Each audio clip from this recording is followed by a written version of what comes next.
ஓம் cream ஆதித்யாய சோமாய மங்களாய புதாய குரு சுக்ர சனிப்பியச்ச ராகவே கேதவே நமக.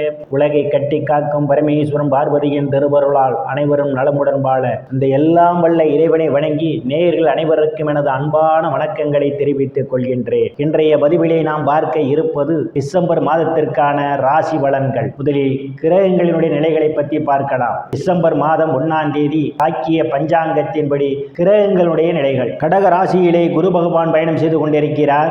சிம்ம ராசியிலே கேது பகவான் பயணம் செய்து கொண்டிருக்கிறார். துலாம் ராசியிலே புதன் பகவான் பயணம் செய்து கொண்டிருக்கிறார். விருச்சிக ராசியிலே சூரிய பகவான், செவ்வாய் பகவான், சுக்கிர பகவான் 3 கிரகங்களில் பயணம் செய்து கொண்டிருக்கிறார்கள். கும்ப ராசியிலே சனி பகவானும் ராகு பகவானும் பயணம் செய்து கொண்டிருக்கிறார்கள். இம்மாதம் 5 கிரகங்கள் இடப்பெயர்ச்சி ஆகின்றன.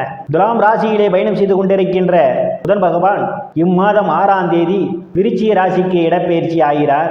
மீண்டும் அவர் டிசம்பர் மாதம் 25ஆம் தேதி தனுசு ராசிக்கு இடப்பெயர்ச்சி ஆகிறார். டிசம்பர் மாதம் 6ஆம் தேதி விருச்சிக ராசியிலே பயணம் செய்து கொண்டிருக்கின்ற செவ்வாய் பகவான் தனுசு ராசிக்கு இடப்பெயர்ச்சி ஆகிறார். டிசம்பர் மாதம் 16ஆம் தேதி விருச்சிக ராசியிலே பயணம் செய்து கொண்டிருக்கின்ற சூரிய பகவான் தனுசு ராசிக்கு இடப்பெயர்ச்சி ஆகிறார். டிசம்பர் மாதம் 21ஆம் தேதி கடக ராசியிலே அதிசாரம் பெற்ற குரு பகவான் மீண்டும் அவர் மிதுன ராசிக்கு இடப்பெயர்ச்சி ஆகிறார். டிசம்பர் மாதம் 22ஆம் தேதி விருச்சிக ராசியிலே பயணம் செய்து கொண்டிருக்கின்ற சுக்கிர பகவான் தனுசு ராசிக்கு இடப்பெயர்ச்சி ஆகிறார். நான் கூறக்கூடிய பலன்கள் அனைத்தும் பாக்கிய பஞ்சாங்கத்தின்படி கோச்சார ரீதியான உலக மக்கள் அனைவருக்குமான பொது பலன்கள். உங்களுடைய சுய சாதகத்தில் கிரகங்கள் இருந்த நிலைமையும் தற்போது நடக்கக்கூடிய தசாபுத்தியின் கணக்கில் எடுத்துக்கொண்டு பலன்கள் எடுக்கும் போதுதான் துல்லியமான பலன்களை எடுக்க முடியும். உங்களுக்கு துல்லியமான பலன்கள் நீங்கள் தெரிந்து கொள்ள விரும்பினால் உங்களுடைய பெயர், பிறந்த தேதி, பிறந்த நேரம், பிறந்த ஊர்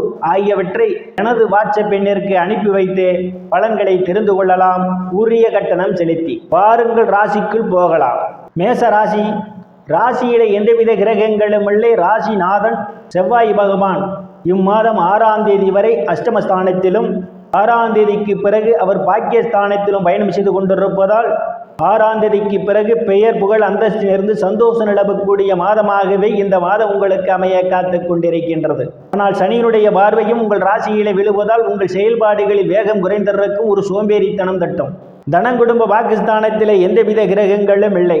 தனங்குடும்ப பாகிஸ்தானாதிபதி இம்மாதம் 22ஆம் தேதி வரை அஷ்டமஸ்தானத்திலே பயணம் செய்து கொண்டிருப்பதும் 22ஆம் தேதிக்கு பிறகு அவர் பாக்கியஸ்தானத்திலே பயணம் செய்து கொண்டிருப்பதாலும் இம்மாதம் 22ஆம் தேதி வரை பணம் கொடுக்கல் வாங்கலில் மிகவும் எச்சரிக்கையுடன் நடந்து கொள்ள வேண்டும். அடுத்தவருக்காக பண பொறுப்பேற்றுக் கொள்வதை தவிர்ப்பது மிகவும் நல்லது. ஆனால் 22ஆம் தேதிக்கு பிறகு பொருளாதாரம் மேம்படக்கூடிய காலமாக அமையும். நீங்கள் எதிர்பார்த்து கொண்டிருந்த இடங்களிலிருந்தெல்லாம் பண வரவுகள் தாராளமாக கிடைப்பதற்கான வாய்ப்புகள் உண்டு. குடும்ப உறுப்பினர்களை ஒற்றுமை நிலவக்கூடிய மாதமாகவே இம்மாதம் பிற்பகுதி உங்களுக்கு அமைய காத்து கொண்டிருக்கின்றது. தைரிய வீரியஸ்தானத்திலே எந்தவித கிரகங்களும் இல்லை. தைரிய வீரியஸ்தானத்தை ராசிநாதன் செவ்வாய் பகவான் பார்வையிடுவதால் தைரியமாக எதிரிகளை வெல்லக்கூடிய ஆற்றல் உங்களுக்கு உண்டு. இளைய சகோதர சகோதரனுடைய அன்பும் ஆதரவும் உங்களுக்கு நிறைந்தும் அவர்களால் அனுகூலமான பலன்கள் உண்டு. சிலருக்கு சிறு குறு பயணங்களால் ஆதாயம் உண்டு. சிலருக்கு சுப செய்திகள் கிடைப்பதற்கான ஒரு சூழல் உண்டு. டிசம்பர் மாதம் 21ஆம் தேதி வரை குரு பகவான் சுகஸ்தானத்திலே பயணம் செய்து கொண்டிருப்பதால் தாயினுடைய அன்பும் ஆதரவும் உங்களுக்கு நிறைந்திருக்கும். தாயார் உங்களுக்கு பக்க பலமாக இருப்பார். உயர்கல்வி படிக்கக்கூடிய மாணவ மாணவிகள் எல்லாம் படிப்பிலே சிறந்து விளங்குவார்கள். ஆசிரியருடைய நன்மதிப்பையும் பாராட்டையும் பெறுவார்கள். பூமி மனை வாகனம் வாங்க நினைப்பவர்கள் ஆசைகள் எல்லாம் முழுமையாக பூர்த்தியாகும். சிலர் பழைய வாகனத்தை மாற்றி புதிய வாகனம் வாங்குவதற்கான யோக அமைப்புகளும் கூடி வருகின்றது.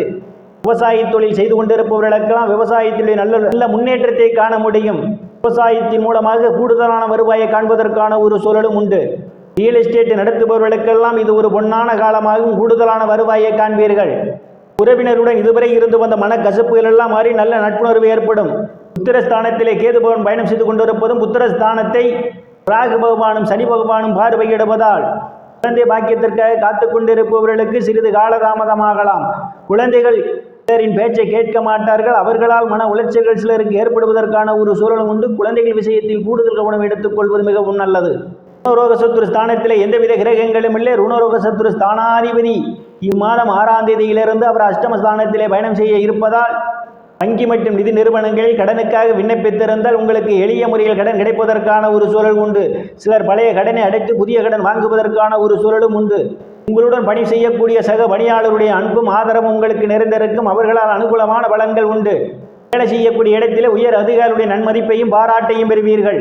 சந்திரஸ்தானத்திலே இம்மாதம் 6ஆம் தேதி வரை குணரோக சத்துரு ஸ்தானாதிபதியும் தைரிய வீரிய ஸ்தானாதிபதியுமான புதன் பகவான் பயணம் செய்து கொண்டிருப்பதும், ஸ்தானாதிபதி அஷ்டமஸ்தானத்திலே இம்மாதம் 22ஆம் தேதி வரை பயணம் செய்து கொண்டிருப்பதாலும் கணவன் மனைவியிடையே ஒருவருக்கொருவர் அனுசரித்து போவது நல்லது. இல்லையில் உங்களுக்குள் மன வருத்தம் ஏற்படுவதற்கான ஒரு சூழல் உண்டு. கூட்டுத் தொழில் செய்பவர்கள் எல்லாம் கூட்டுத் தொழிலில் கூடுதல் கவனம் எடுத்துக்கொள்வது மிகவும் நல்லது. அஷ்டமஸ்தானத்தை இம்மாதம் 21ஆம் தேதி வரை குரு பகவான் பார்வையிடுவதும், புண்ணிய ஸ்தானாதிபதி மாதம் 16ஆம் தேதி வரை அஷ்டமஸ்தானத்தில் பயணம் செய்து கொண்டிருப்பதாலும் எதிர்பாராத நேரங்களில் எதிர்பாராத இடங்களிலிருந்து எதிர்பாராத பண வரவுகள் எல்லாம் கிடைப்பதற்கான ஒரு சூழல் உண்டு. சிலருக்கு திடீர் அதிர்ஷ்டம் உங்கள் கதவை தட்ட காத்து கொண்டிருக்கின்றது. உயில், இன்சூரன்ஸ், கிராச்சுவிட்டி, போனஸ் போன்றவைகளால் சிலர் ஆதாயத்தை பெறுவீர்கள். பாக்கியஸ்தானத்தில் எந்தவித கிரகங்களும் இல்லை. பாக்கியாதிபதி குரு பகவான் இம்மாதம் 21ஆம் தேதி வரை சுகஸ்தானத்தில் அவர் பயணம் செய்து கொண்டிருப்பதும், பாக்கியஸ்தானத்தை ராசிநாதன் இம்மாதம் 6ஆம் தேதியிலிருந்து அவர் பார்வையிடுவதாலும் தந்தையினுடைய அன்பும் ஆதரவும் நிறைந்திருக்கும். தந்தை உங்களுக்கு பக்க பலமாக இருப்பார். சில தர்ம காரியங்களிலே ஈடுபடுவீர்கள். சில புண்ணிய ஸ்தலங்களுக்கெல்லாம் போய் வருவீர்கள். வெளிநாடு செல்வதற்காக முயற்சி செய்து கொண்டிருப்பவர்களுக்கு வெளிநாடு செல்வதற்கான வாய்ப்புகளும் உங்களை தேடி வருகின்றது. பட்ட மேற்படிப்பு படிக்கக்கூடிய மாணவ மாணவிகளெல்லாம் படிப்பிலே சிறந்து விளங்குவார்கள். பேராசிரியருடைய நன்மதிப்பையும் பாராட்டையும் பெறுவார்கள். இதற்கு அந்நிய மதத்தினரால் அனுகூலமான பலன்கள் உண்டு. முன்பின் தெரியாதவர்கள் எல்லாம் உதவிக்கரம் நீட்டுவார்கள். தொழில் ஸ்தானத்திலே எந்தவித கிரகங்களும் இல்லை. தொழில் ஸ்தானாதிபதி இம்மாதம் லாபஸ்தானத்திலே அவர் பயணம் செய்து கொண்டிருப்பதும், தொழில் ஸ்தானத்தை இம்மாதம் 21ஆம் தேதி வரை குரு பகவான் பார்வையிடுவதாலும் வேலை தேடுபவர்களுக்கெல்லாம் அவரவர் தகுதிக்கேற்றவாறு வேலைகள் கிடைப்பதற்கான ஒரு சூழல் உண்டு. எனவே பணியில் இருப்பவர்களுக்கு பதவி உயர்வு பாராட்டு கிடைக்கும். அரசியல்வாதிகளுக்கு அரசியலில் நல்ல முன்னேற்றமும் உயர் பொறுப்புகளும் சிலருக்கு தேடி வரும். நீங்கள் செய்யக்கூடிய தொழிலே விதமான முன்னேற்றத்தை காண முடியும். லாபஸ்தானத்திலே சனி பகவான் ஆட்சி பலத்தோடு பயணம் செய்து கொண்டிருப்பதும், ராகுவுடன் இணைந்து ராகு பகவானும் பயணம் செய்து கொண்டிருப்பதாலும் மூத்த சகோதர சகோதரிகளால் அனுகூலமான பலன்கள் உண்டு. அவர்களால் ஆதாயம் உண்டு. மூத்த சகோதர சகோதரிகள்லாம் உங்களுக்கு பக்க பலமாக இருப்பார். நண்பர்களால் அனுகூலமான பலன்கள் உண்டு. மூத்த சகோதர சகோதரிகள் உடல்நிலையிலே கூடுதல் கவனம் எடுத்துக்கொள்வது மிகவும் நல்லது. ஸ்தானத்திலே எந்தவித கிரகங்களும் இல்லை. விரைய ஸ்தானாதிபதி சுகஸ்தானத்திலே இம்மாதம் 21ஆம் தேதி வரை பயணம் செய்து கொண்டிருப்பதும், ஸ்தானத்தை ஸ்தானாதிபதி பார்வையிடுவதாலும் சுப செலவுகள் ஏற்படுவதற்கான ஒரு சூழல் உண்டு. வெளிநாடு செல்வதற்காக முயற்சி செய்து கொண்டிருப்பவர்களுக்கு வெளிநாடு செல்வதற்கான வாய்ப்புகளும் தேடி வரும்.